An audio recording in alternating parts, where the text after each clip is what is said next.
Olá, bom dia. Hoje, segundona, dia 15 de julho de 2019. Estamos no ar. A notícia de frente aqui ao meu lado, o professor Lorenberg, um Antero Paes de Barros. E hoje estamos recebendo aqui na nossa entrevista especial o vice-presidente da Federação das Câmaras de Dirigentes Lojistas de Mato Grosso, o David Pintor. Primeiro eu dou bom dia ao vice-presidente. Bom dia, vice-presidente. Seja bem-vindo. Bom dia. Uma honra estar aqui junto com vocês. Obrigada, professor Antero. Bom dia. Bom dia, Nayara. Bom dia, vice-presidente. Bom dia, Antero. Bom dia, telespectador. Bom dia, Antero. Bom dia, Nayara. Bom dia, professor Lorenberg. Bom dia ao nosso vice-presidente David Pintor. Bom dia ao telespectador e telespectadora. E eu quero começar falando do polêmico projeto do governo do estado que revisa os incentivos e que também tem uma uma reforma tributária. Eu já falei mini e foi corrigida também por seus colegas que representam o comércio. Na verdade, uma reforma tributária ao ver dessas entidades que representam o comércio. Olha, o estado rejeitou uma proposta encaminhada por vocês e o comércio aqui do estado ameaça demissão em massa. Eu queria começar então, que o senhor falasse que proposta foi essa rejeitada, vice-presidente? Olha, a nossa proposta que nós estivemos discutindo com eles nos últimos dias fora para que houvesse, primeiramente, a convalidação dos benefícios, que estão hoje no estado do Mato Grosso, e depois a gente discutisse, até o final desse ano, o modelo de incentivo que foi dado pelo estado do Mato Grosso ao comércio do nosso estado. Que aí nós teríamos prazo até fim de ano para regulamentar todos esses benefícios ou que tivesse alterações ou não, mas nós queríamos um tempo maior para estudar esses impactos que todos os setores vêm sentindo com esse projeto de lei do jeito que está sendo discutido pelo governo do estado. Há uma grande preocupação quando se fala de ameaça de demissão. Nós entendemos que as empresas serão impactadas, os empresários serão impactados, o cidadão matogrossense vai ser impactado porque o dinheiro dele vai diminuir, o salário a gente não vê, ele tem um aumento da forma que tem que ser corrigido e nós vamos encurtar o dinheiro na mão do consumidor, então ele vai consumir menos. Automaticamente, se consumir menos, nós podemos ter um impacto negativo para o comércio dentro do estado do Mato Grosso. Essa é a nossa visão hoje, mediante o que está sendo discutido. Tá? Existe toda uma propositura que está sendo discutida, deles refazer uma nova proposta para a gente. Nós estamos aguardando, então, foi pedido um prazo para que a gente possa voltar a discutir na mesa novamente os impactos que vai ser gerado com essa nova proposta. Tá. Só para entender, vocês estão querendo que o governo revalide os incentivos e discuta depois? Correto. O governo tem dito o seguinte, que apenas 10% do comércio tem incentivo. E que o único estado brasileiro que dá incentivo fiscal para o comércio é o estado de Mato Grosso. Quer dizer que a categoria toda do FCDL está defendendo 10% dos comerciantes. Ou o governo está mentindo nos números, não são 10%, todo o comércio tem incentivo. Antero, na verdade, assim, não é que a FCDL está defendendo 10% dos empresários do estado do Mato Grosso, tá? Nós defendemos todos os empresários do estado do Mato Grosso. Quando você fala de 10%, ou o estado está falando de 10%, o governo fala, é porque hoje existe uma grande cadeia que são empresários que estão no Simples, dentro do nosso estado, que ele subentende que já está resolvido porque ele já tem uma alíquota menor de CMS hoje. Ok? Então não vai ser mexido na questão do Simples. Isso quando a gente fala, correto. Quando a gente fala dos outros 10%, são esses 10% que movimentam 90% da economia do estado. Nós temos números lá. São esses 10% de empresas que nós estamos falando, são empresas que estão no lucro presumido, empresas que estão no lucro real, que movimentam a economia do estado. São essas empresas que nós podemos citar um exemplo claro aqui, atacadistas, distribuidoras do nosso estado do Mato Grosso.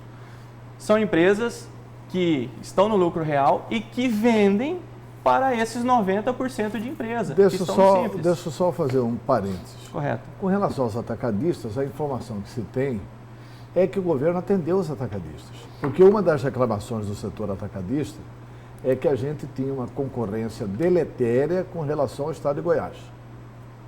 E o governo estipulou as mesmas condições que o estado de Goiás oferece para que o atacadista mato-grossense não seja prejudicado. Então, a questão do atacadista, o governo diz que está resolvida. Antero, até agora não tem nada resolvido, tá? Existe conversa, o governo do estado está vindo falar que resolveu, mas ainda não resolveu, porque a gente não viu o projeto de lei substitutivo. Nós precisamos ver isso, tá? Então, se houver o acordo que ele está falando, nós temos uma grande vantagem. Só que o nosso estado também não gira só pela economia dos atacadistas, nós temos outros comércios. E quando a gente defende que nós teremos um impacto, é o quê? Automaticamente, esses outros setores aí que a gente fala que é os 10% da economia do estado do Mato Grosso, são as grandes empresas que estão hoje lá no lucro real, no lucro presumido por causa do seu faturamento, mas que movimentam o estado do Mato Grosso. Então nós temos preocupação, nós pensamos em todos, tá? E a partir do momento, quando o estado fala que não vai abrir mão, a gente está dando uma oportunidade, talvez, nós temos que ser transparente a isso, de abrir oportunidade para que essas empresas hoje que estão no lucro, que a nossa preocupação é essa, dela vir para o Simples e fatiar a empresa em 5, 6 CNPJs para poder correr aí de uma questão fiscal. Então, nós estamos pensando em toda essa amplitude. Nós não podemos concordar só com a situação de quem está no Simples, ou no presumido, ou no lucro real. Lá atrás, o estado do Mato Grosso já sofreu muito com a questão da sonegação fiscal. E isso vem diminuindo, veio diminuindo ao longo dos anos, tá? Então, nós estamos pensando, além do aumento de carga tributária que vai ter, porque são esse setor que movimenta o restante do estado do Mato Grosso, também com a questão da evasão fiscal. Nós temos que ser realistas com o que está acontecendo dentro do estado do Mato Grosso e tem que ser discutido. Tá? Então, esses números, essa proposta, isso que eu estou te falando aqui também faz parte da nossa proposta que foi apresentada para a Secretaria de Fazenda, mostrando realmente o que está acontecendo dentro do estado do Mato Grosso, que nós podemos vir a ter aí algumas empresas que possa futuramente dividir em 5, 6, 7 CNPJs dentro do Simples para correr de uma situação fiscal. Não que nós concordamos, jamais iremos concordar com isso, mas nós temos que ser realistas com o que nós estamos vivenciando hoje dentro do estado do Mato Grosso. Vice-presidente, eu vou aproveitar a primeira frase que o senhor disse, logo na primeira pergunta que a Nayara lhe fez, o senhor falava da convalidação. Apostava, a ideia da federação é que convalidava o primeiro para depois pensar numa proposta.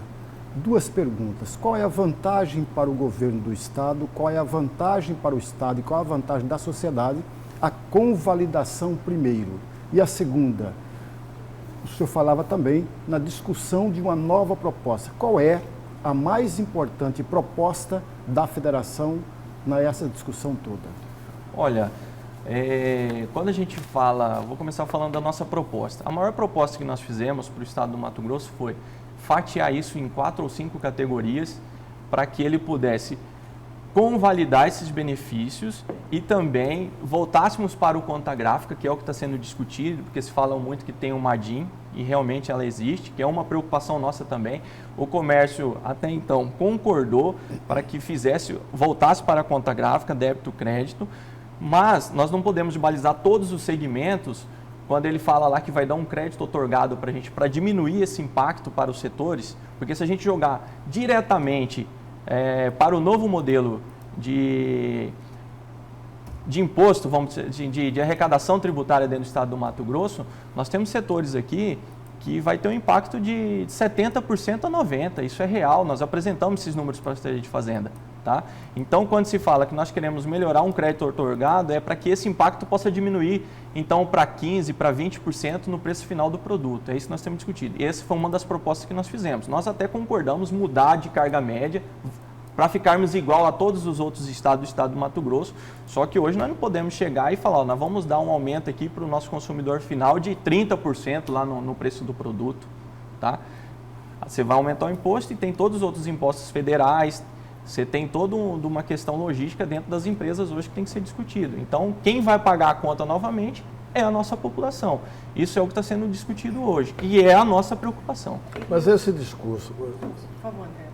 mas esse discurso de quem vai pagar a conta é a população, não é um terrorismo desnecessário? Porque assim, o senhor acabou de dizer aí o seguinte, que as nossas empresas, elas a questão do lucro diferido, do lucro presumido, do lucro real. E assim, e que o estado de Mato Grosso é diferente de todos os estados da federação. O governador Pedro Taques já tentou fazer e vocês não deixaram ele fazer. E ele, fraco, acabou não fazendo. Acabou recuando. O senhor cita aí também uma outra questão perigosíssima contra vocês, que é a questão da ADIM. Porque se o Tribunal de Justiça, professor Nayara e o nosso próprio entrevistado aqui, Dr. David Pintor, se o Tribunal de Justiça aceitar a ADIM, porque só o estado de Mato Grosso é que marcha assim. Está todo mundo marchando, Mato Grosso está com o passo errado e parece que Mato Grosso é o único soldado certo, na opinião dos dirigentes lojistas. Se o Tribunal de Justiça aceitar a ADIM, vocês vão ter que pagar todo atrasado. 5 anos. Pois é, 5 anos, vocês vão ter que pagar 5 anos atrasado. Aí sim vai ser uma quebradeira total, né? Eu vejo que daqui a pouco vocês vão fazer uma missa campal e botar Mauro Mendes no andor de ter salvo o setor. Porque vamos esclarecer para a população o que está acontecendo. A mercadoria, quando chega no estado, ele paga o imposto na entrada, que é o chamado imposto garantido, que foi implantado no governo Dante de Oliveira. Então, quando a mercadoria chega aqui, paga-se um determinado imposto antecipadamente. Depois, pronto, não se fala mais nisso. Encerra a cadeia, né? Encerra a cadeia. Aí, o que está acontecendo é que o lucro é muito maior do que aquele que é tributado pelo estado de Mato Grosso. Por isso que estão dizendo que o estado vai aumentar a alíquota, o estado vai manter as mesmas alíquotas. A única coisa que o estado vai fazer é cobrar na venda. Né? Eu vendi o copo por R$140, eu vou pagar imposto depois de vendido o copo. O copo me custou 120, então eu tive 20 de ganho, eu vou pagar imposto sobre 20. Como nós, cidadãos, pessoa física, pagamos o imposto de renda. Se eu comprei uma propriedade por 100, vendi por 170, eu vou pagar imposto sobre 70, que, teoricamente, é o lucro que eu tive com a venda da propriedade. E todos os estados fazem assim. Por que Mato Grosso tem que continuar andando para trás? Antero, eu falo assim, dentro do estado do Mato Grosso, já é uma concordância das nossas federações, onde estão sendo discutidas, que nós aceitamos ir para o conta gráfica, Antero. Isso aí é uma coisa pacífica lá, até dentro da nossa proposta que foi feita ao governo do estado, nós concordamos. Só que hoje, e como eu disse também, nós fizemos 4 propostas dentro dela que encaixam os setores. Quando você fala da questão do lucro das empresas, nós não podemos balizar todos os setores iguais. Nós temos empresas aqui que os lucros são baixos. Tá? A gente reconhece que pode ter outros segmentos que tenham alíquotas, tá? que possa surpreender, mas nós não podemos balizar todo o comércio do estado do Mato Grosso por um único fator. Tá? Então, quando a gente propõe para o estado, olha, vamos trabalhar com 4 modelos de impacto para que esse setor encaixe nesse, claro que quem tiver uma lucratividade maior vai pagar mais. Isso aí a gente tem consciência. Só que hoje nós temos que falar assim, nós estamos vivendo numa economia boa? Nós não estamos vivendo. Então, assim, hoje você chegar e já jogar isso na conta do consumidor, Antero, talvez as empresas que tenham condições, lucratividades altas, ela pode absorver isso. Tá? Poderá, não sei. Mas hoje, se você olhar para algumas categorias que a gente sabe os números que nós estamos trabalhando com todos os setores, não tem condição. Não tem como o empresário absorver essa diferença e não repassar para o consumidor. Então, nós temos essa preocupação. Como eu disse lá no começo da nossa entrevista, nem sempre vai repassar. Vai repassar. Quem paga imposto não é empresário. Não, mas quem paga imposto é o povo. Mas a gente vai repassar para ele. Vocês são depositários. Lógico. Correto, então a gente vai pagar lá na fonte e vai repassar para ele. Vocês não vão repassar para ele. Vocês sempre repassaram. Sempre repassou. Sempre repassou. Só que agora a gente vai repassar para o valor maior. Quem paga imposto é o cidadão consumidor, não é o empresário que paga imposto. O empresário é só o depositário fiel do imposto. Correto. Mas ainda eu creio eu acho que na visão de todos, hoje a nossa preocupação maior, Antero, não é com o empresário somente, nós estamos pensando na população. Nós não vemos essa condição hoje do consumidor ter condições de pagar por esse aumento, tá? Então, por isso que a gente falou, vamos fazer a convalidação e vamos discutir como que vai ser esse aumento. Porque nós temos até 2022. Depois de 2022, Antero, não vai mais existir isso que nós estamos discutindo aqui. Isso vai se encerrar em 2022. Vamos trabalhar os impactos. Então, é isso hoje que nós estamos buscando com a Secretaria de Fazenda, junto com o Governo do Estado, é achar um meio caminho para que a gente possa chegar num consenso para dar o menor impacto para o nosso consumidor, para o cidadão do Estado do Mato Grosso. Vice-presidente, só para eu entender, nessa última frase que o senhor acabou de pronunciar, o senhor falou na convalidação e vai até 2022. Essa convalidação que o senhor tanto fala irá terminar o seu prazo em 2022 e a partir daí o projeto do governo, é isso que eu entendi? Na verdade, assim, o CONFAZ, ele obrigou que todos os estados fizessem a convalidação dos seus benefícios até 31/7 desse mês. Hoje saiu um material falando que alguns estados, o CONFAZ prorrogou até 31/8, mas o estado do Mato Grosso permaneceu até 31/7, ok? A nossa preocupação, quando a gente fala isso aí, e quando eu falo de 2022, é que o Brasil inteiro, a partir de 2022, não vai ter mais esses benefícios fiscais para o varejo. Então, hoje, quando a gente pede para a convalidação dos benefícios, é porque os outros estados todos já convalidaram. E o Mato Grosso, nós temos que ser transparente. Ele é diferente dos outros estados porque nós estamos tudo mais longe. A nossa carga tributária é maior do que os outros estados. Não vamos deixar de ser competitivo. Nós temos que falar aqui também, hoje, que o maior concorrente do estado do Mato Grosso é os e-commerce. Já existem setores aqui que... De Brasil. Justamente. Mas nós temos concorrente de São Paulo também. Mas é isso que nós estamos falando. Hoje nós temos aqui segmento dentro do estado do Mato Grosso que 40% dele já está sendo comprado pela internet e o imposto não está vindo para cá. Então, assim, tudo isso nós estamos pontuando, colocando na mesa para discutir. Mas o e-commerce é tributado também, né? Só lá no estado de origem.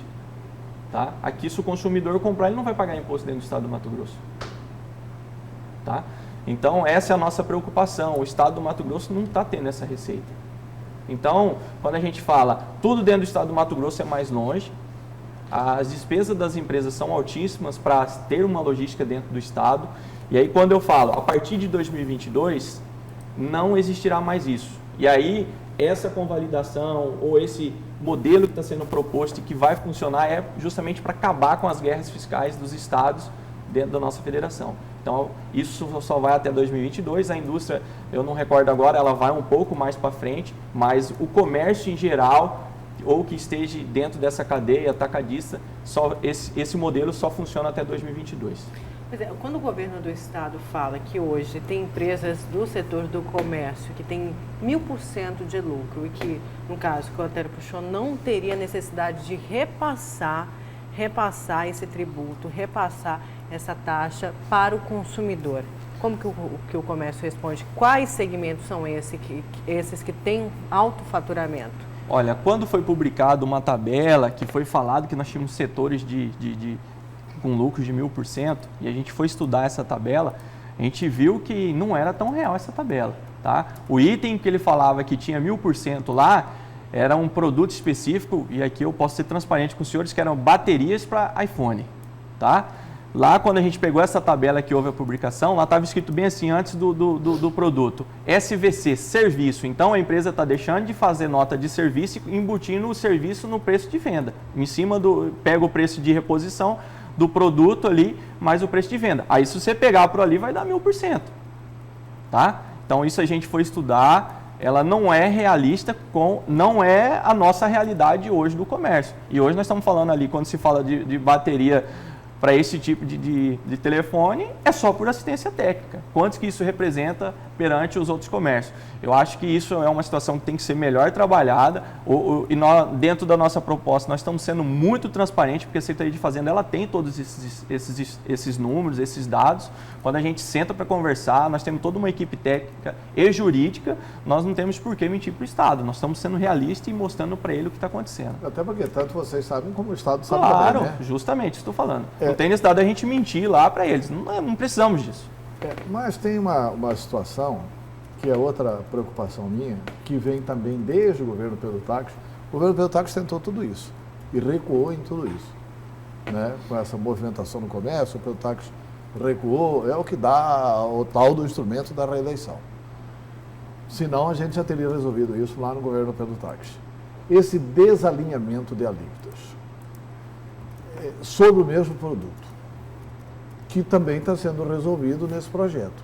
Porque é um absurdo, sinceramente. Eu compro um pneu num supermercado e pago uma taxa de imposto menor do que se eu comprar um pneu numa loja de pneus. Eu compro um perfume no supermercado e pago uma taxa de imposto menor do que se eu comprar o perfume numa loja especializada de perfume. Quer dizer, diferença de alíquotas sobre rigorosamente o mesmo produto. Isso tem que ser, um dia tem que ser organizado em Mato Grosso. Não pode ficar assim. No Brasil inteiro é diferente. Aí Mato Grosso não pode ser. E esse debate, nos últimos 2 anos do governo Pedro Táxi, vocês diziam a mesma coisa. Por que o setor do comércio não se preparou se já tinha percebido 2 anos antes do final do governo Pedro Táxi que o Estado estava pensando isso? Numa época com Pedro Táxi e agora com Mauro Mendes. Antero, assim, toda a vida nós sempre fomos muito transparentes, discutimos, igual nós estamos discutindo agora, sempre nós tivemos conversa, tanto com a Assembleia Legislativa, independente de quem está no governo agora ou da gestão passada. A gente sempre conversou, tá? O que aconteceu agora, e hoje existe essa preocupação maçante, é porque nós já vimos desde o começo do ano cobrando, porque nós já sabíamos disso. Nós estamos desde janeiro cobrando o governo do Estado para que pudéssemos começar a discussão sobre isso. Tá? E sempre foi falado, a gente está vendo, nós vamos chamar, e é isso, foi empurrando, aí a gente acionou a Assembleia Legislativa, os próprios deputados começaram a cobrar e não vinha esse projeto, não vinha, e veio em cima da hora. Pegou todos de surpresa. Então, essa discussão, como você disse, nós sempre estivemos discutindo com o governo do Estado, mas ela sempre teve essa preocupação. Mas ela é igual ou semelhante à discussão de 2 anos atrás. Correto, sim. Só que toda a vida a gente mostrou essa preocupação porque nós sabemos o que nós estamos vivenciando hoje no comércio. Antero, quando a gente fala da nossa preocupação, e eu não tenho dúvida disso, que os senhores já viram, olha a quantidade de empresas que se fecham dentro do estado do Mato Grosso, dentro de Cuiabá e dentro de Várzea Grande. Isso é real. Nós temos que ter essa preocupação, nós estamos falando de desemprego. Então, quando o empresário vai brigar por isso, Antero, agora, nós sabemos que a Secretaria de Fazenda sabe os nossos números, nosso lucro. É justamente isso. Nós não estamos pensando no nosso lucro, nós estamos pensando no consumidor mesmo, no nosso funcionário, nos nossos colaboradores que estão lá na ponta, ganhando o seu salário lá, hoje comercial de R$ 1.050, R$ 1.080. Nós estamos preocupados com essa pessoa, tá? Porque para ele vai ficar mais caro. Então, por isso nós queremos discutir os impactos, nós queremos melhorar ou diminuir o máximo possível esse impacto para a nossa sociedade. Certo, e para a gente encerrar, eu queria saber até mesmo do senhor, tem esse projeto que o comércio, ele intitula como negativo para o estado de Mato Grosso, mas em contrapartida tem a reforma da Previdência que é positiva para o país e também tem a reforma tributária nacional. O comércio não vai respirar mais aliviado a partir do próximo ano, a partir do segundo semestre, se a reforma for aprovada rápido no Senado? Olha, todos nós concordamos que são 2 reformas importantíssimas, não só para o estado do Mato Grosso, como para o nosso país, né? Para o Brasil. A reforma da Previdência, eu creio que ela vai trazer uma diminuição da máquina pública muito grande e, no nosso entendimento, que depois o próprio Estado possa diminuir as alíquotas de impostos, né, junto com o impacto que ele vai ter, porque hoje nós estamos falando aí, a Previdência traz um rombo de 150 bilhões por ano. Né? Esse é o estudo que está sendo apresentado. E depois mais a economia. de 90 milhões por mês em Mato Grosso. Então, aí, olha só esse número dentro do estado do Mato Grosso. Então, a gente crê que vai sobrar dinheiro dentro do caixa do Estado e aí automaticamente o nosso entendimento, e assim como de todo empresário no Brasil, é que com esse melhoramento da arrecadação, onde o governo do estado ou o governo da União pode gastar da forma correta, vai sobrar dinheiro no seu caixa, a tendência é que se diminui as cargas tributárias, que é o que está sendo falado hoje em discussão nacional. Então, o nosso entendimento é esse, e com isso nós aprovamos e concordamos com essa reforma da Previdência. Quando você fala da reforma tributária, ela é muito ampla, nós cremos e entendemos que é preciso ter uma reforma no Brasil na questão tributária, justamente para acabar com essa briga que existe entre os estados, essa guerra fiscal, para que a gente possa melhorar, porque nós estamos falando do Mato Grosso aqui, e que nós possamos melhorar os recursos para o nosso estado no âmbito federal, e entendemos, mas uma grande preocupação que tem hoje, do pouco estudo que nós temos dentro da reforma, é que esse impacto não vai ser tão rápido. Ela é uma reforma de 10 anos, ela vai até 10 anos para que ela possa se consolidar. Então, nós sabemos que é importante, sim, que talvez esse impacto para o empresário vai acontecer, mas não é tão rápido. Ela vai ser repassada, mas é 10 anos. Tá? Agora, nós estamos falando de outra reforma dentro do Estado que é para amanhã. Esse impacto já é agora. Então, nós temos que discutir, sim, e desde já eu agradeço vocês por estar permitindo isso para a gente esclarecer para a sociedade também, para que nós possamos ter um Mato Grosso melhor. Pelo que eu entendi, vice-presidente, para o senhor seria muito melhor fazer uma reforma tributária agora e posteriormente a reforma da Previdência Social. É isso que eu entendi? Não, nós concordamos primeiro com a reforma da Previdência. Ela tem que ser passada, porque aí nós já estamos falando de dinheiro do governo federal. Hoje está um caminhão sem freio, né? Só aumenta o rombo. E o governo federal tem anunciado uma série de medidas já que vão beneficiar os que já está empresários do Brasil ajudando, inteiro. com certeza. Já está anunciado nós temos acompanhado. medidas positivas aí, com o Paulo certeza. Guedes, que vai melhorar para a economia. Com certeza. Melhorando para o comércio, melhora para todo mundo. Com certeza. Certo, vice-presidente, muito obrigada pela sua vinda aqui no programa Notícias de Frente. Muito obrigado, nós estamos à disposição. Sempre que for necessário, a nossa entidade está de portas abertas para todos vocês.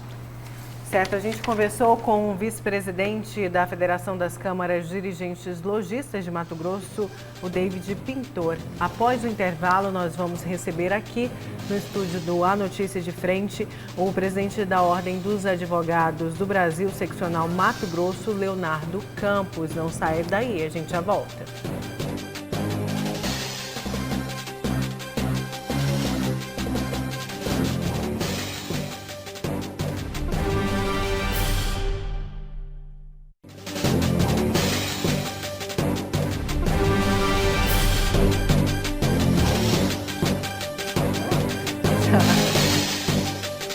Voltamos com a segunda parte do programa A Notícia de Frente. Hoje, segunda-feira, dia 15 de julho, estamos recebendo agora, como anunciado, o presidente da OAB Mato Grosso, Leonardo Campos. Tudo bem, presidente? Seja muito bem-vindo à Notícia de Frente. Muito bom dia, muito obrigado pelo convite. Um bom dia a todos os telespectadores do Notícia de Frente.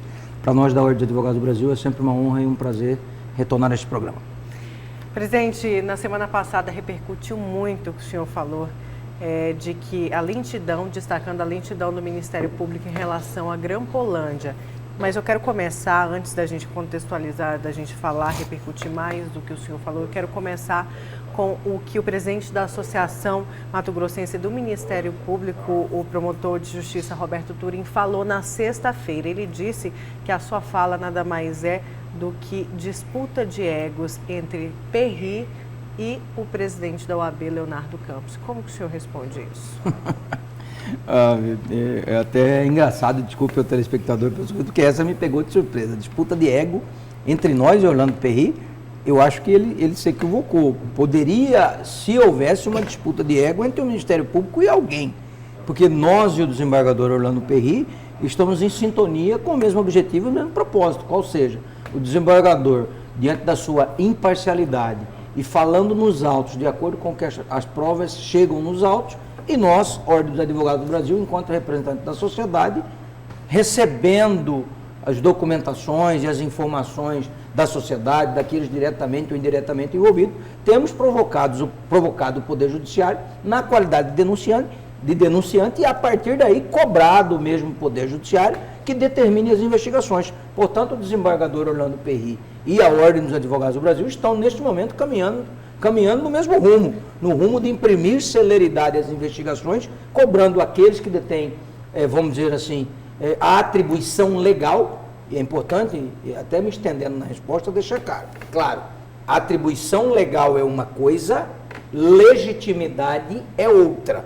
A atribuição legal é do Ministério Público, portanto, ele precisa ser cobrado, e é isso que a OAB e o desembargador Orlando Perry estão fazendo, tanto é que ele fixa prazo de 30 dias para concluir as investigações, porém, a legitimidade já foi reconhecida da OAB de ser propícia e estar autorizada a fazer essas cobranças. Portanto, não há hipótese alguma, acho que se equivocou o doutor Roberto Turim, de dizer que nós e o desembargador Orlando Perry estamos em lados opostos. Vou só destacar mais uma fala do promotor Roberto Turim, que ele disse na verdade que a OAB nada mais é do que está agindo com corporativismo, já que há interesses, porque a OAB representa os advogados e os advogados têm clientes que são investigados na operação na Grampolândia e têm interesse nas investigações. Outra fala equivocada do promotor, com todo respeito, o doutor Turim. Eu nunca vi um corporativismo onde se cobra celeridade e que se investigue. Em regra, o corporativismo é o que está acontecendo lá no Ministério Público. Precisa o Poder Judiciário fixar prazo, precisa a OAB utilizar a imprensa para cobrar o Ministério Público que se investigue. Se a OAB estivesse com corporativismo, ela queria travar as investigações, mas muito pelo contrário. Tem advogados vítimas, então nós estamos cobrando celeridade para que esclareça quem são os advogados que foram grampeados. Tem advogados que podem ser autor, se as investigações assim concluírem, de toda essa estrutura criminosa da Grampolândia.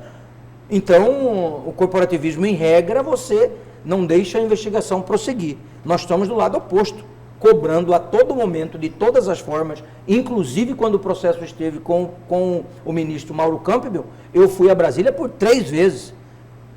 Nós peticionamos mais de 10 vezes no processo, pedindo um desmembramento, que retornasse a Mato Grosso, pedindo celeridade, cobrando diligências, enquanto os autos estiveram no STJ.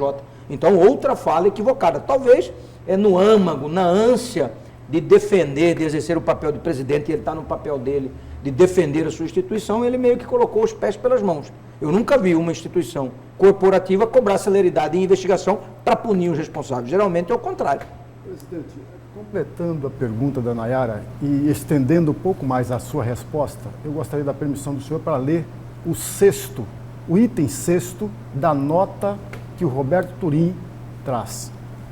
Desde o início, fomos contra a intervenção indevida da OAB nesta investigação, não por temer fiscalização ou publicidade, mas sim por um claro e nítido conflito de interesses.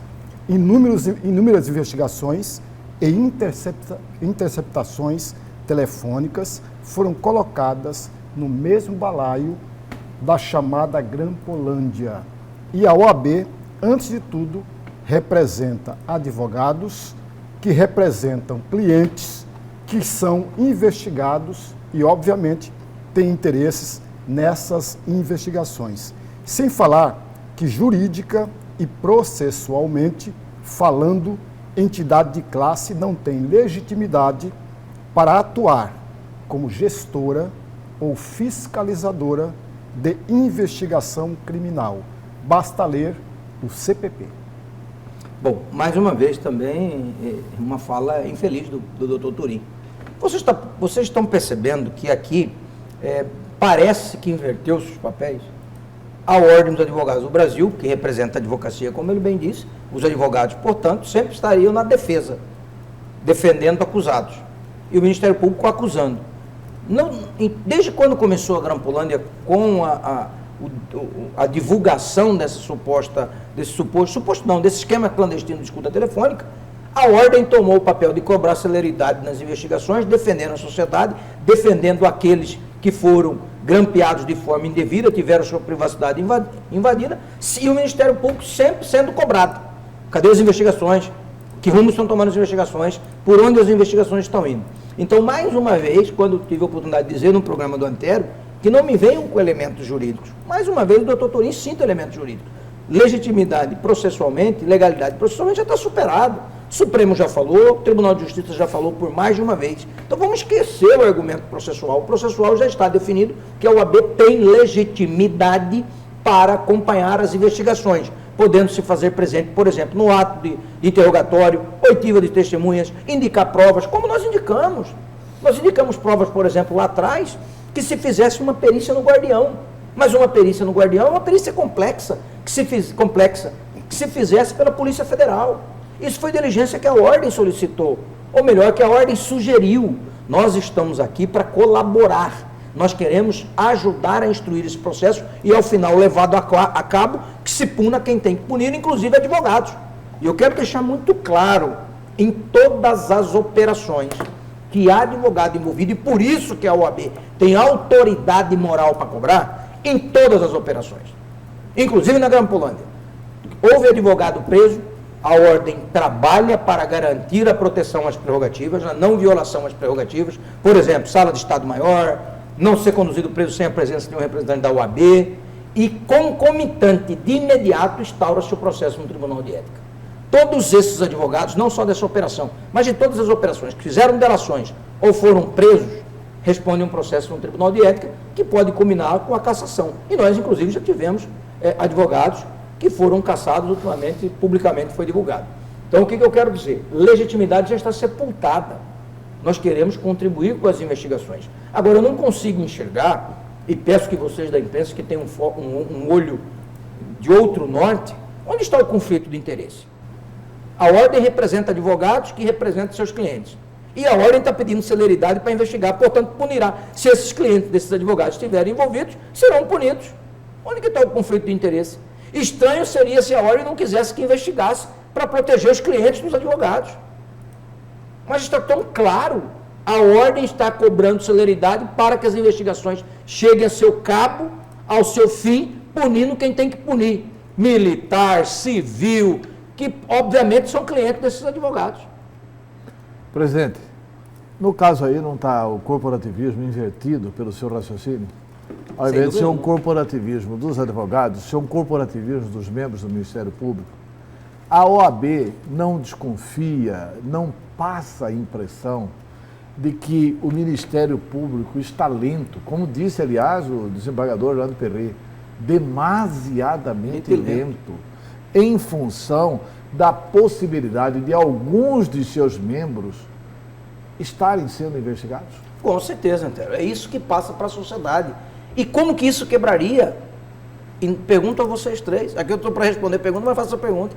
Com a participação maior das entidades da sociedade civil, com a participação da Ordem, para o Ministério Público ter autoridade moral ao final da investigação, e falar, olha, nós investigamos aqui, 5 promotores foram investigados e contra eles nenhuma prova foi concluída, de modo que as investigações em face desses promotores estão arquivadas, teria legitimidade da OAB, de a OAB ter acompanhado e dizer para a sociedade, é verdade, a investigação foi correta, não foi intramuros, foi pública, foi transparente, houve todas as diligências necessárias e, ao final, não se achou indícios de crime dos promotores, ou indícios de improbidade, ou indícios de irregularidade dos promotores A, B ou C.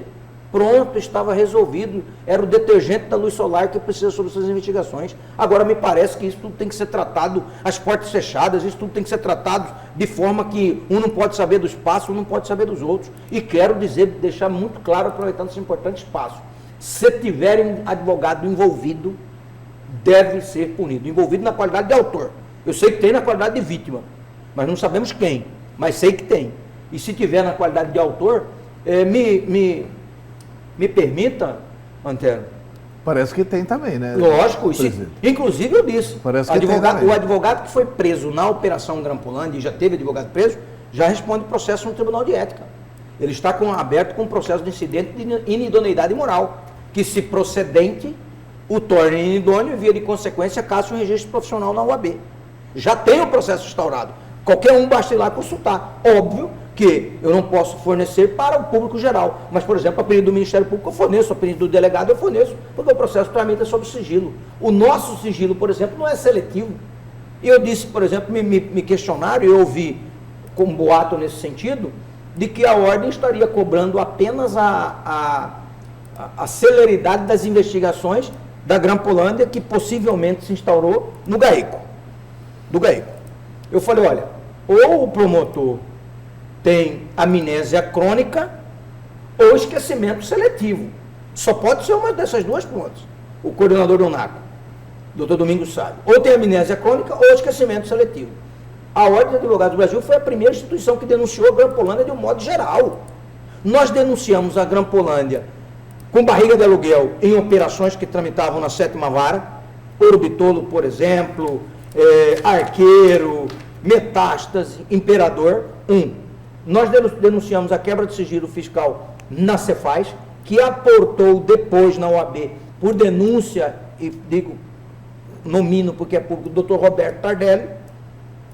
Depois nós ouvimos o ex-secretário Marcel, para entender como funciona. O Marcel era advogado inscrito, hoje não tem inscrição na OAB, detalhou como que funciona o acesso aos dados fiscais, gravamos esse depoimento, integramos para o procurador-geral, à época, Mauro Curvo, entregamos para o presidente do Tribunal de Justiça, à época, desembargador Rui Ramos, entreguei para o ministro do Supremo Tribunal em mão, Gilmar Mendes, entreguei para todas as autoridades o depoimento do Marcel sobre a quebra de sigilo fiscal na Cefaz. Segundo ponto, portanto, primeiro, barriga de aluguel nas operações que eram conduzidas pela 7ª Vara e pelo GAECO. Segundo, Cefaz. Terceiro, princípio da obrigatoriedade. Diante das inúmeras delações, crimes foram confessados, crimes foram relatados e não houve a competente investigação com a propositura da ação penal. Ao contrário, teve gente que de criminoso passou a vítima. Onde está o princípio da obrigatoriedade? Pedimos investigação, nominamos o Lullenberg, não nominamos ninguém. Nós noticiamos fatos e pedimos que, a partir desses fatos, as autoridades competentes, qual? Ministério Público, Polícia Civil, com os delegados que foram convocados, investiguem para, primeiro, comprovada a veracidade dos fatos, se verídicos, os seus autores. E se verídicos e criminosos, os autores. Esse foi o terceiro ponto. E o quarto ponto, a Grampolândia que se instalou a nível do comando da PM, que é outro braço. Nós temos que separar Grampolândia de operação de combate à droga, que tramitou na 7ª Vara, GAECO, combate à corrupção, da Grampolândia criminosa que instalou a nível de comando da PM, que envolve os militares e possivelmente que foi aquela denunciada por Mauro Jacques. E digo mais, quando o Mauro Jacques denunciou a fraude no protocolo, o Mauro Jacques parecia um leproso. Ninguém queria encostar perto do Mauro Jacques. A única instituição que deu guarida para o Mauro Jacques, antes da Associação do Ministério Público, foi a Ordem dos Advogados do Brasil, que emitiu nota em apoio ao Mauro Jacques, e sentei com o Mauro Jacques por mais de uma vez, hipotecando a ele o apoio à Ordem dos Advogados do Brasil, que nós precisávamos juntos desvendar o esquema da Grampolândia Pantaneira. Isso foi no cerne do Poder Executivo. Isso não tem nada a ver com a Grampolândia eventualmente realizada a nível de GAECO. Então nós atacamos em todas as frentes, no cerne do Poder Executivo. Isso basta lembrar, nós tivemos 5 secretários presos. Ora, que corporativismo que eu estou exercendo? Eu estou pedindo uma investigação, estou pedindo celeridade nesses fatos. Mas, secretário, presidente. Ainda não, prefeito, secretário. Não, presidente, eu tive a oportunidade de entrevistar o senhor na quinta-feira da semana passada e tive a oportunidade de entrevistar o coordenador do NACO na sexta-feira da semana passada. O coordenador do NACO falou que o seguinte, que ele não acha o melhor para o processo a OAB participar disso, mas já que tem a decisão do desembargador Orlando Perry, Que participe. que participe. E que não vê problema nenhum de vocês participarem das oitivas, etc. e tal. Ele acha que esse prazo de 30 dias pode ser cumprido, pode ser que se estenda um pouco, mas pode ser até abreviado. Então ele acha que é possível cumprir esse prazo de 30 dias. E disse mais, com relação aos promotores e procuradores, muitos deles já me procuraram pedindo celeridade nas investigações. Ou seja, pedindo a mesma coisa com a OAB. E disse mais, não é hora da gente arrumar conflito nem com o desembargador Orlando Perry, nem com a Ordem dos Advogados do Brasil. O clima está ficando melhor para apurar os criminosos mesmo? Olha, Antero, de nossa parte, O senhor deve ter ouvido a entrevista. Ouvi. Inclusive, eu disse no seu programa, na quinta-feira passada, o respeito que tenho pelo Ministério Público, pela instituição Ministério Público, enquanto essencial à administração da justiça, essencial à sociedade mato-grossense e brasileira, de um modo geral. O Ministério Público é um órgão, uma instituição importantíssima no combate à corrupção e na defesa dos direitos de todos, da saúde, das minorias, igualdade de gênero, importante, e eu sou entusiasta do Ministério Público.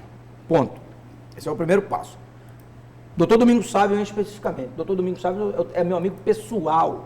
Eu tenho uma relação pessoal, ou pelo menos tinha uma relação pessoal, espero que não fique abalada diante de tudo que aconteceu. É um homem honesto, é um homem íntegro, é um homem probo, um dos maiores conhecedores da área ambiental. E eu falo porque eu atuo na área ambiental, meu escritório atua na área ambiental.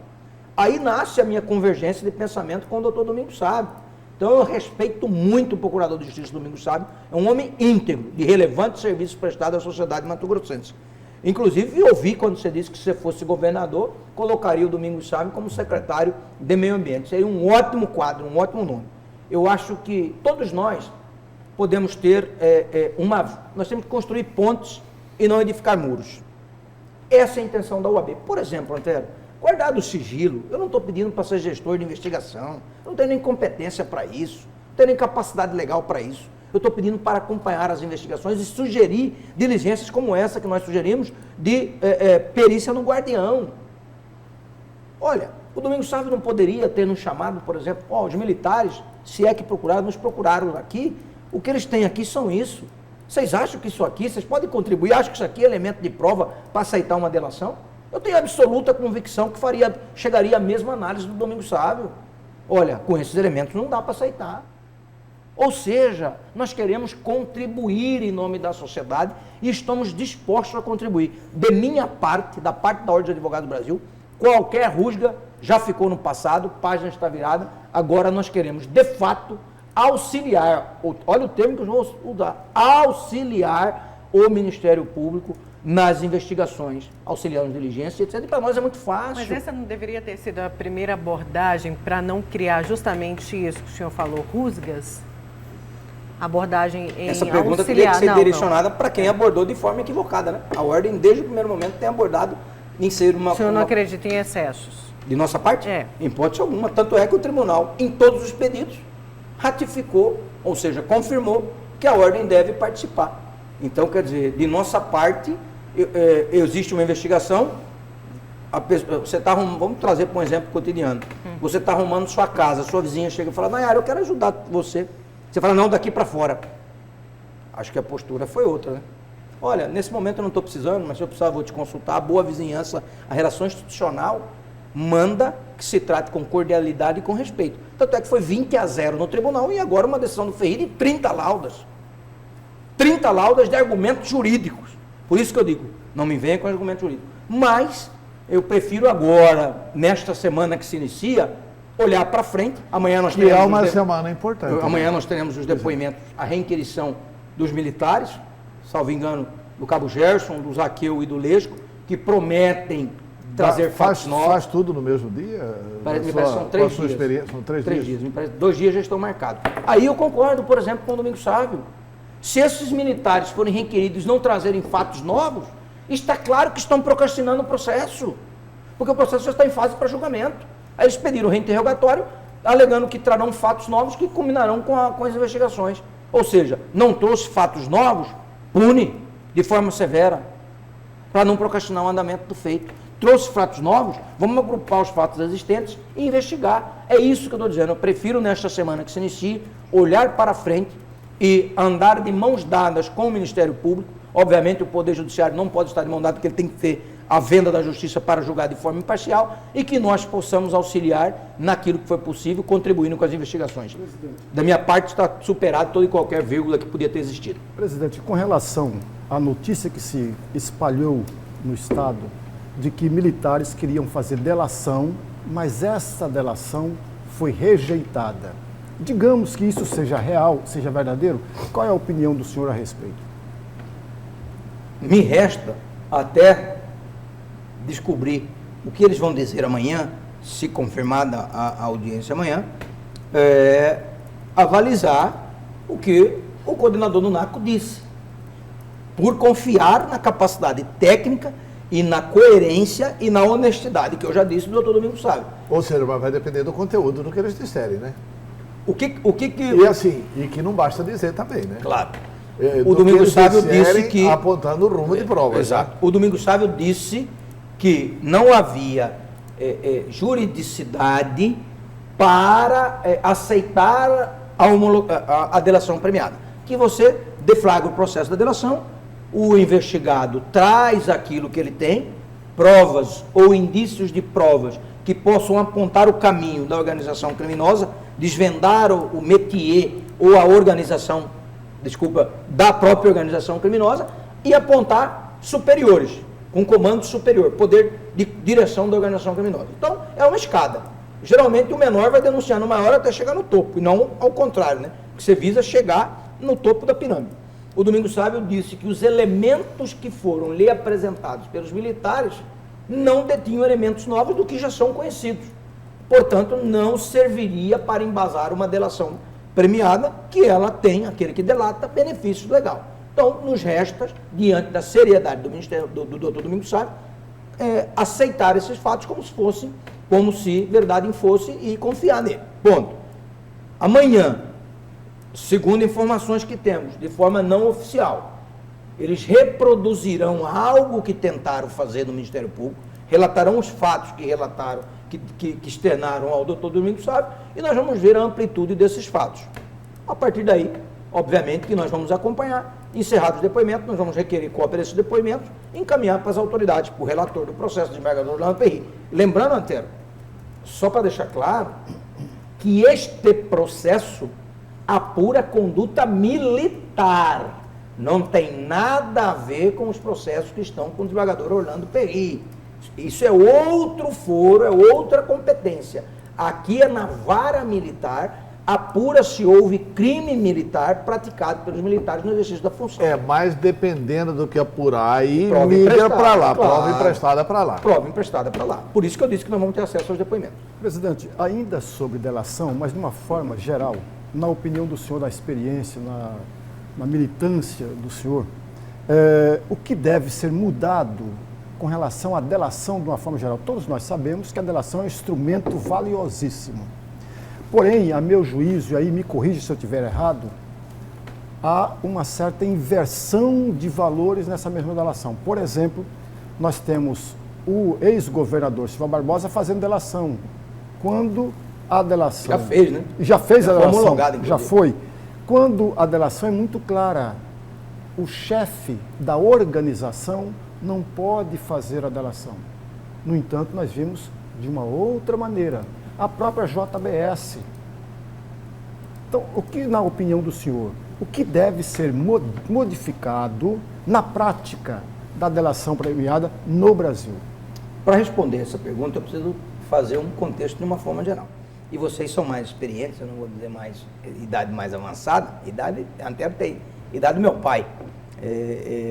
Inclusive estudaram juntos. Velhinho. Não, 64, né? Você tem o quê, 64? 66. 66. Meu papai tinha 64, morreu com 64, ia fazer 65 agora em outubro. Você lembra da forma como era investigado? O agente ficava, geralmente Polícia Civil, ficava atrás do suposto, escondido na esquina, com sua pastinha embaixo do braço, tal. Isso eram as diligências, seguindo a pessoa. Avançou, foi para a escuta telefônica. Não se investigava mais. Sentava numa sala como essa, a Grampolândia, todos os agentes no escritório, com fone de ouvido, interceptação telefônica. Passou a ser a grande forma de investigação no Brasil e desmantelou uma série de crimes a partir do telefone, que todo mundo falava ao telefone, ainda mais na era do celular. Bom, o que os criminosos passaram a fazer? Diante da quebra desarrazoada de sigilo de todo mundo, e nós vimos isso na Grampolândia Pantaneira, não se comunicaram mais. Tem nego fazendo reunião dentro de sauna, folcloricamente outros dentro da piscina, outros na praia, dentro do mar, para o cara não ir com o telefone nem gravador para gravar. Qual que foi outro caminho da investigação? Colaboração premiada. Aí, todo mundo passou a investir e contar única e exclusivamente com a colaboração. Aí vem o primeiro problema da colaboração premiada. estava se usando a prisão preventiva como instrumento coator para fazer o cidadão delatar. Deixa ele lá, 60 dias, 90 dias, vai negando HC, 6 meses, 1 ano, até ele não suportar mais o cárcere e forçar ele a fazer uma delação. Tanto é que todos que delataram, ou em 24 ou em 72 horas, estavam na rua que eu digo em prisão domiciliar ou com cautelar. Os dados nacionais são de que a maioria dos delatores foi sem prisão. Os dados nacionais, eu ouvi uma entrevista do ministro Gilmar Mendes na Globo News, e o ministro Gilmar Mendes diz que a maioria das pessoas que delataram não precisaram ser presas, porque os advogados instruíam os benefícios que eles iam ter se delatassem e eles preferiram antecipar a qualquer possibilidade de prisão. Ótimo.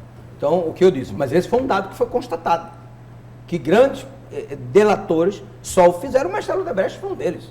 Silval Barbosa foi outro exemplo. O Marcelo Odebrecht ficou quanto tempo preso para delatar? Quantos HC foi negado do Marcelo Odebrecht? Silval Barbosa, aqui quanto tempo? Negociou a delação premiada, condicionado à sua saída, senão não o faria. E assim ocorreu.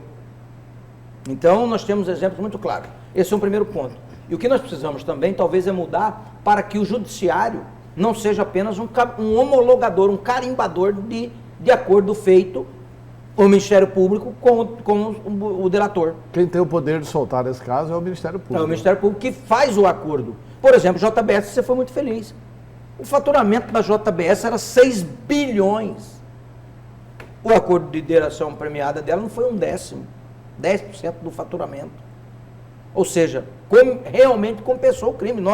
Nós, Ordem dos Advogadores de Mato Grosso, solicitei ao Conselho Federal, através do conselheiro federal Joaquim Spadoni, fizemos uma representação para que não homologasse a delação da JBS, porque foi ínfima. Então, esses instrumentos precisam ser aprimorados, são instrumentos fantásticos, belíssimos. Primeiro, que traga segurança jurídica. Segurança jurídica no que aspecto? Nós temos que ter uma punição mais severa de um delator que não demonstra o caminho do crime, que não demonstra a estrutura da organização criminosa. Ou seja, tem que vir com extrato sólido de prova, senão não pode ser homologado. E o Poder Judiciário ser mais ator principal e não coadjuvante na homologação da decisão das delações premiadas. Presidente, a gente precisa ir para um pequeno intervalo, mas na volta a gente continua conversando com o presidente da OAB Mato Grosso, Leonardo Campos. Não saia daí, a notícia de frente já volta.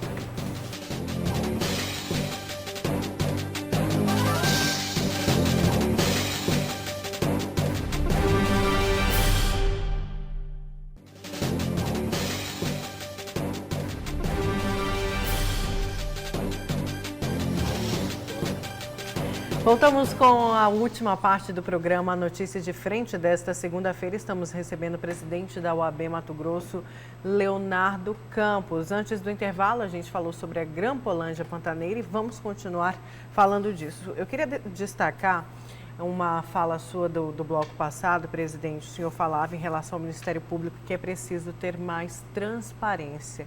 E a transparência que o senhor se refere não só para as entidades, não só para os envolvidos, para os advogados, mas também para a sociedade como um todo?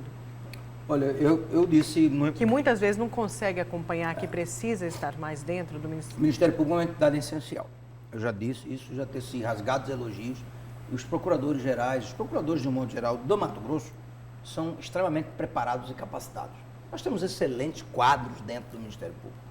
Óbvio que o Ministério Público ele está sendo vítima do seu próprio sucesso. No que sentido? O Ministério Público pode se envenenar com o seu próprio veneno. Alguns integrantes do Ministério Público se acham e se arvoram acima da lei. Na democracia, na república, vocês falam melhor, eu não vivi o período ditatorial, vivi o final do período ditatorial, não há poder absoluto. Ninguém está acima da lei. Todos devem submissão à lei. E no Brasil, está acontecendo muito isso no Tribunal de Contas da União. Quem fiscaliza o fiscal? Essa é a pergunta. E o fiscal precisa aceitar ser fiscalizado. Acesse o portal Transparência no Ministério Público. Você vai ter a mesma dificuldade que eles cobram da Assembleia, que eles cobram das câmaras. Por exemplo, a CPI das cartas de crédito. Quem ouviu falar da CPI das cartas de crédito do Ministério Público? Arquivou na Assembleia, circulou na imprensa um amplo relatório do ex-deputado, hoje deputado federal, Leonardo Albuquerque, mudando esse assunto, que havia indício de improbidade. Ninguém falou absolutamente nada. Tá. Foi bom o senhor Precisou falar a ordem que recebeu esse relatório encaminhar ao Poder Judiciário, porque tem um procedimento instaurado lá, para o Poder Judiciário solicitar à Assembleia a cópia da CPI. Tá. O Poder Judiciário autorizou, requisitou, né? Requisitou. Porque o Poder Judiciário não solicita, né? Ele requisitou da Assembleia Legislativa a cópia de todo o processado na CPI. E eu quero saber se requisitou também o parecer do deputado federal, hoje, Leonardo? Leonardo. Nós juntamos ao processo. A OAB juntou. Eu recebi esse parecer. Vocês têm a cópia do parecer? Recebi e encaminhei ao processo. A partir daí, Tá, e o que vai fazer com isso tudo? Isso veio para a OAB encaminha para quem? quando nós recebemos... Porque, Vocês já receberam tudo da Assembleia? Não. O que nós recebemos da Assembleia foi o relatório que não foi votado. A CPI foi o seguinte, você foi parlamentar, você é melhor que eu. Ela não concluiu, parece que na legislatura, ela é arquivada. Foi a CPI da chantagem. Os deputados fizeram a CPI para ficar chantageando o Ministério Público, para ver se o Ministério Público não fazia denúncia contra determinados parlamentares. Bom, Aí no final, eles... não votou, mas o Aí deputado todo mundo corria lá da sessão, nunca dava quórum na sessão. E o Leonardo com o relatório pronto, Esse relatório do Leonardo, que não chegou a ser lido na comissão de falta de quórum. arquivou. Conforme, você pode buscar a imprensa, no Google aí as matérias da época, quando o Leonardo entregou o seu relatório de forma oficial ao presidente da Assembleia, ele disse que encaminharia esse relatório para os órgãos, Tribunal de Contas, OAB, Ministério Público, para todo mundo. Eu recebi uma cópia desse relatório. OAB, recebendo uma cópia do relatório do doutor Leonardo. Aí ele encaminhou. Disse na matéria que encaminhar para todo mundo. Tá. Eu recebi uma cópia, não foi dele. Não foi dele. Recebi uma cópia desse relatório. De posse dessa cópia, eu protocolei, juntei esta cópia ao processo que tramita no Tribunal de Justiça sob a relatoria do desembargador Rondon. Aí o desembargador Rondon deu esse despacho que você está falando, solicitando à Assembleia a cópia de toda a CPI, com as oitivas e etc. Porque no relatório não tem, só tem um relatório. E nesse relatório aponta, para chegar na sua pergunta, indícios de improbidade administrativa, de pagamento das cartas de crédito. Então, o que nós precisamos? E cadê a investigação do Ministério Público?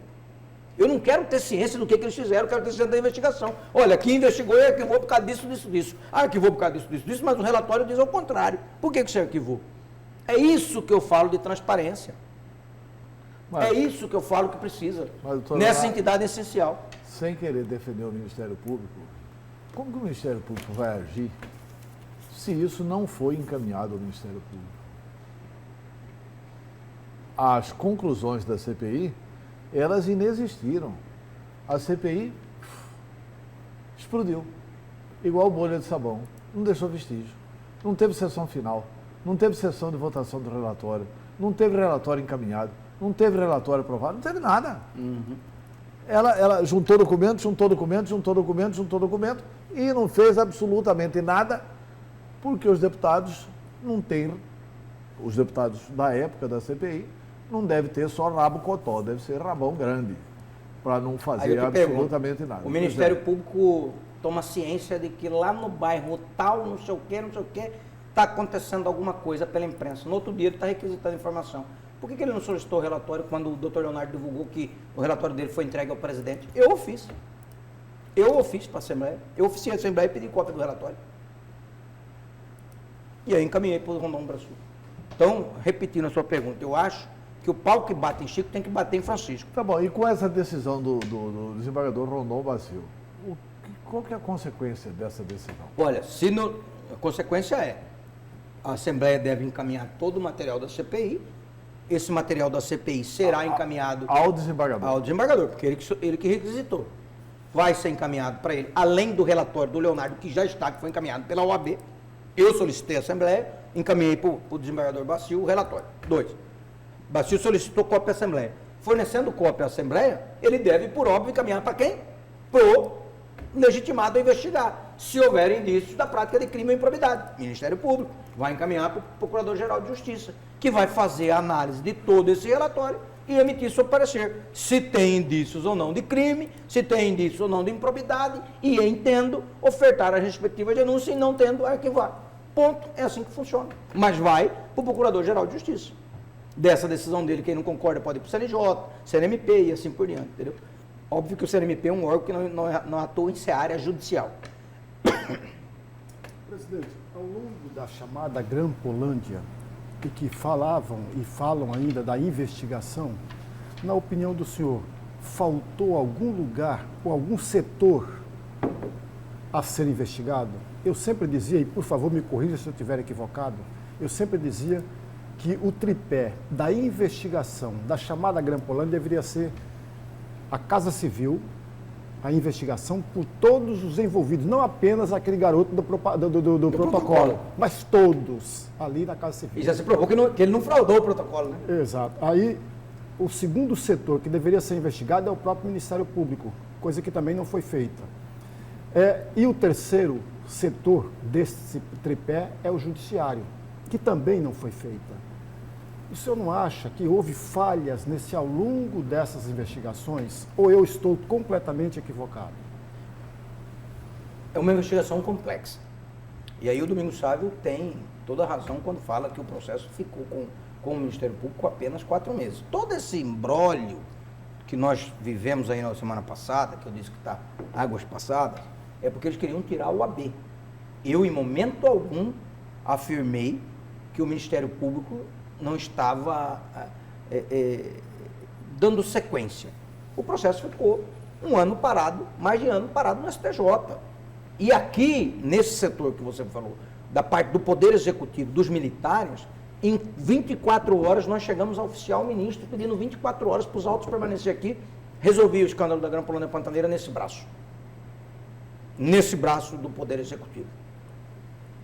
Resolvia de um mandante, chefão, ou abaixo do chefão, como que se comportava a organização criminosa.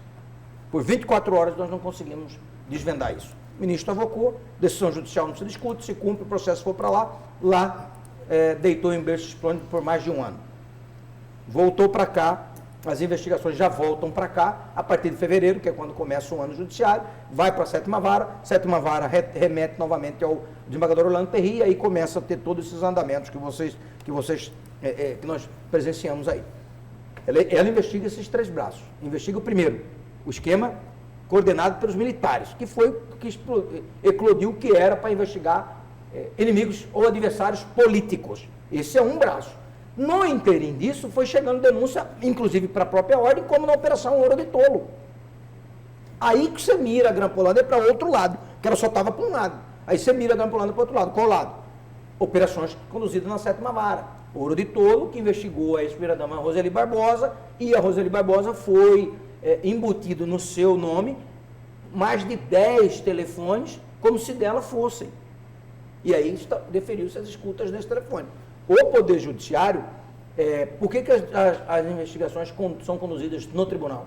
Porque tem autoridade com foro, prerrogativa e função. Uma delas são os promotores, a outra são os juízes. Tem juiz sendo investigado no Tribunal de Justiça. Tem processo na Corregedoria. Então, ela está atacando os frontes que ela precisa atacar. E o que se leva de tudo isso até agora? Uma ansiedade muito grande de todos nós sabermos quem foi que orquestrou tudo isso, o grande chefe dessa organização criminosa. As finalidades nos parece que já estão aclareando, políticas, outras chantagens mesmo, e assim por diante. E o outro lado, rever o procedimento.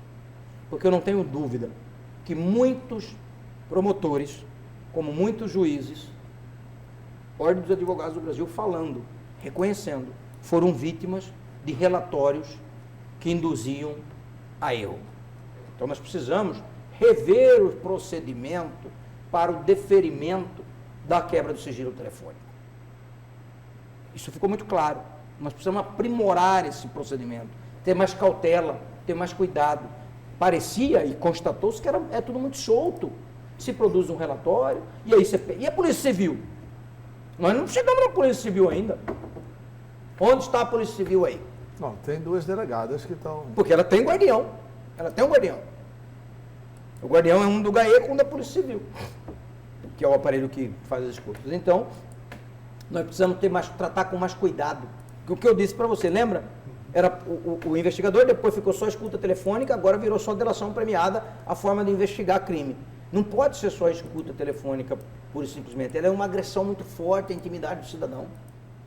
Então tem que ter cautela para se deferir, e antes não tinha um cuidado. Estourava aqui, uma operação ali, uma operação colar, e ia tocar no barco. Presidente, o senhor disse aí que, assim, por 24 horas teria chegado no mandante, no chefão, quer dizer, no sultão, no grão-vizir, nas pessoas que mandaram bisbilhotar a vida dos adversários políticos.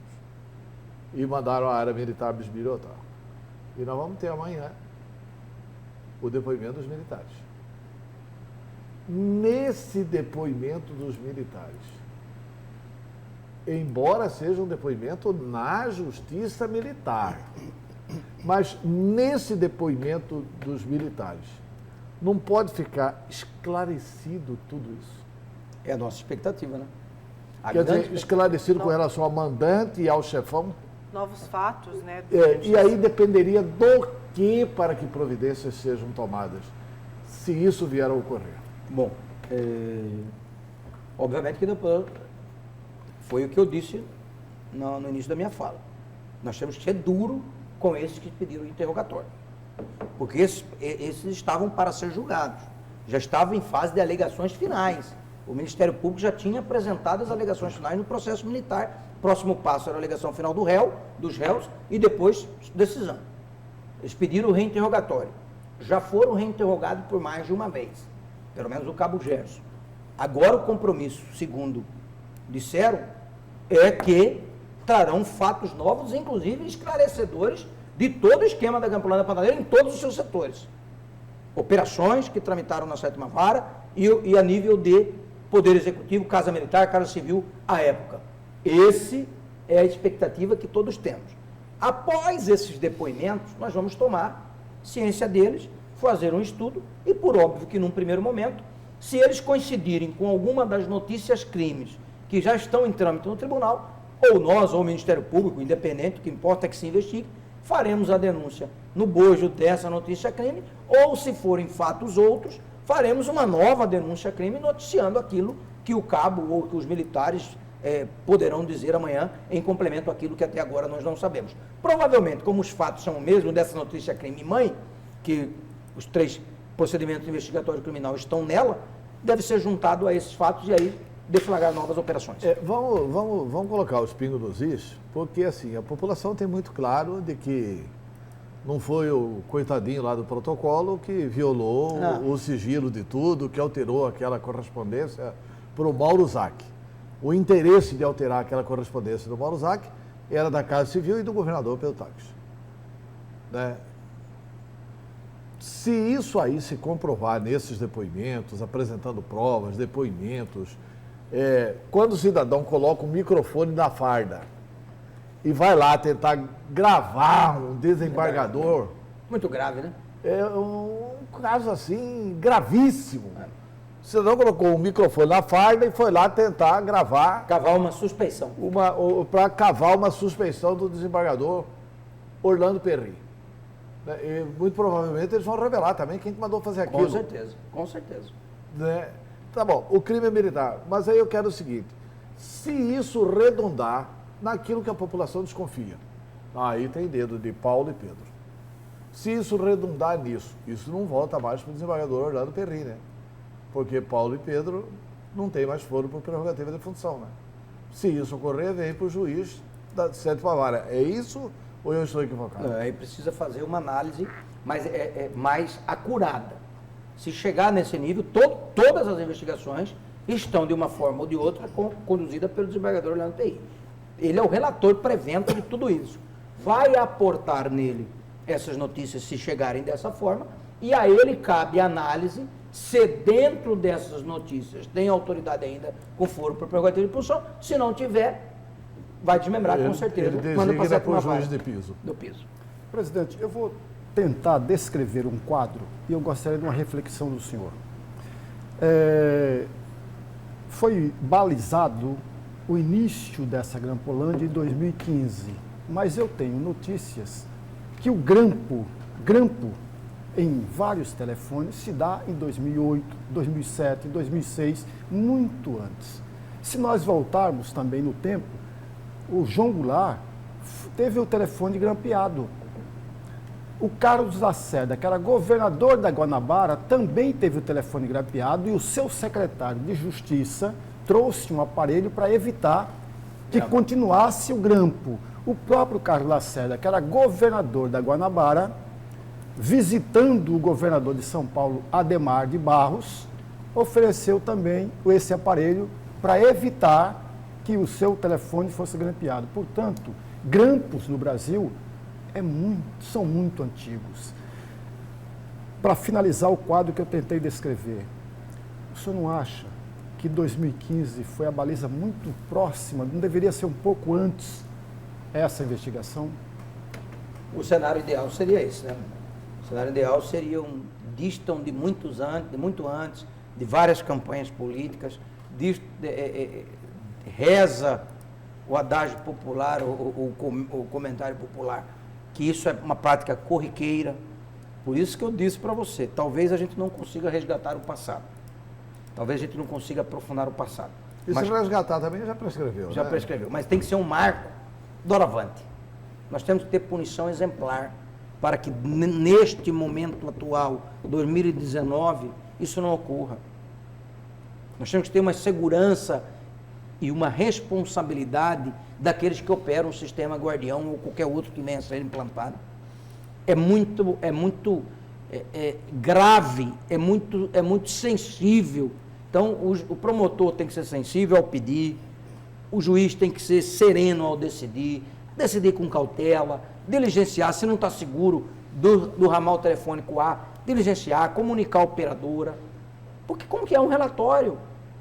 No GAECO, por exemplo, que era, pelo menos o que dizem, é um relatório do PM, faz o relatório, pega o telefone de nós 5, coloca aqui como se fosse a investigação de tráfico de droga, que nós somos o João, o Zé da Esquina, entendeu? A loira de óculos, por exemplo, e a Nayara que está sendo investigada por outra, o Zé da Esquina e etc.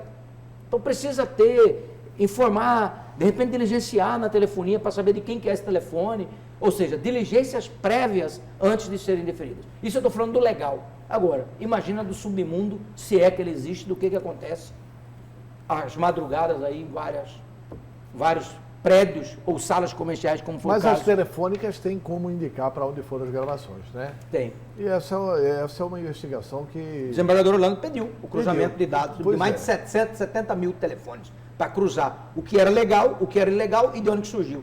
Os juízes informaram. Já estou vendo que você está mandando não parar de falar. Não, pode concluir. Os juízes informaram quais, de todo o Estado, à época, quais eram os processos que tinham deferimento de interceptação telefônica. Então, isso chegou ao tribunal. O tribunal já tem todos os deferimentos em quais processos foi feito. A partir daí, você vai cruzar os dados.